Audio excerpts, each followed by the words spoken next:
अंजनी पुत्र हनुमान जी की आराधना तो सभी लोग करते हैं। उनके कष्ट हारक संकट नाशक हनुमान चालीसा का पाठ हर हिंदू के घर में किया जाता है। लेकिन क्या आपको पता है ये कब लिखा गया, इसकी उत्पत्ति कहां और कैसे हुई, इसकी रचना किस परिस्थिति में की गई?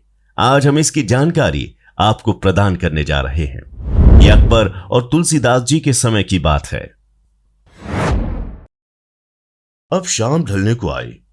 रात को यहीं कहीं विश्राम कर सवेरे मथुरा के लिए निकलना ठीक रहेगा।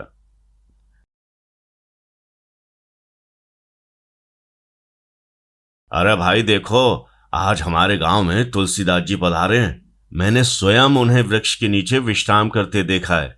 चलो उनसे मिलकर आते हैं।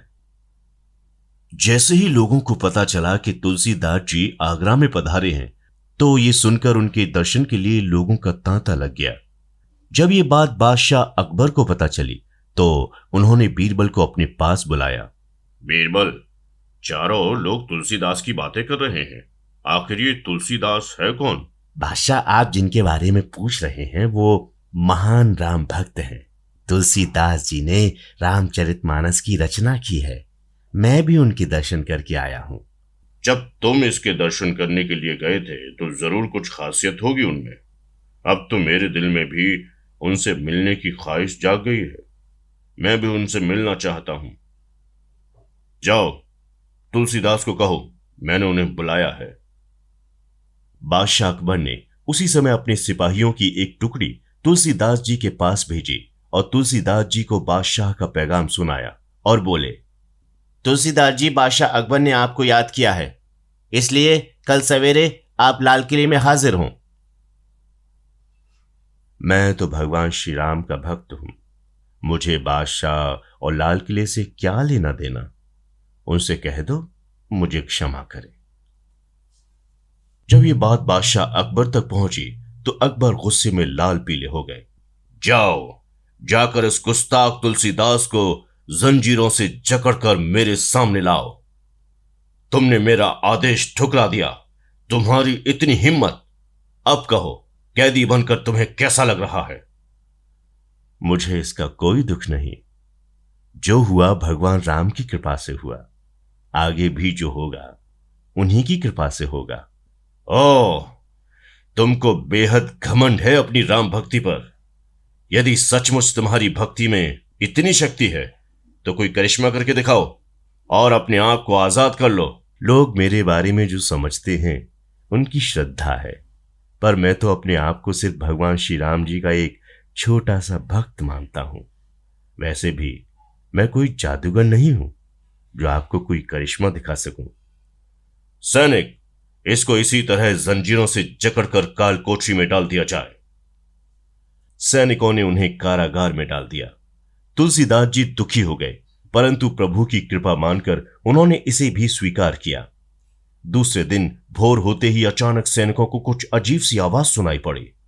जब उन्होंने नजरें उठाईं तो आश्चर्य से उनकी आंखें फट गईं। आगरा के लाल किले पर लाखों बंदरों ने एक साथ हमला कर दिया था। जिधर देखो उधर बंदर। वो सैनिकों को नोचने घसोटने लगे। सारे सैनिक भागने लगे।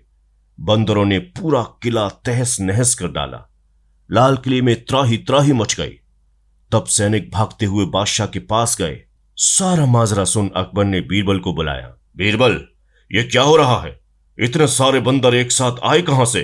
हुजूर, आप करिश्मा देखना चाहते थे ना, तो देखिए, प्रभु राम ने अपने सेवक को बचाने के लिए हनुमान जी की सेना भेज दी है।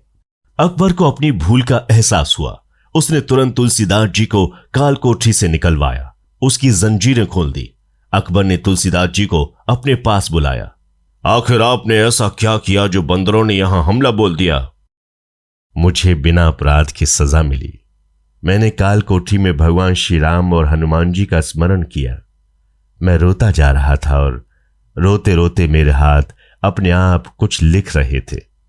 मुझे पता नहीं कि क्या लिखा, पर जब सवेरे मेरी लेखनी बंद हुई तब पता चला बंदरों का विशाल झुंड कारागार में आ पहुंचा।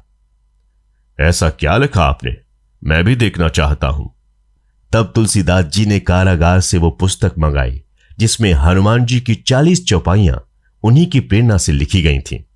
अकबर ने तुलसीदास जी की रचना पढ़ी और उनकी भक्ति को देखकर बहुत लज्जित हुआ और तुलसीदास जी से माफी मांगकर पूरी इज्जत और पूरी हिफाजत से मथुरा भिजवाया।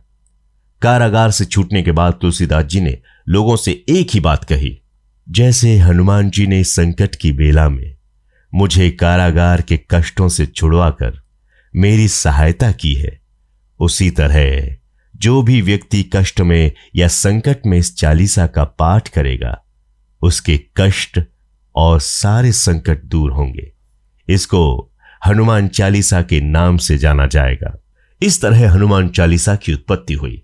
आज हनुमान चालीसा का पाठ जो भी करते हैं, बजरंगबली उन्हें संकट मुक्त करते हैं।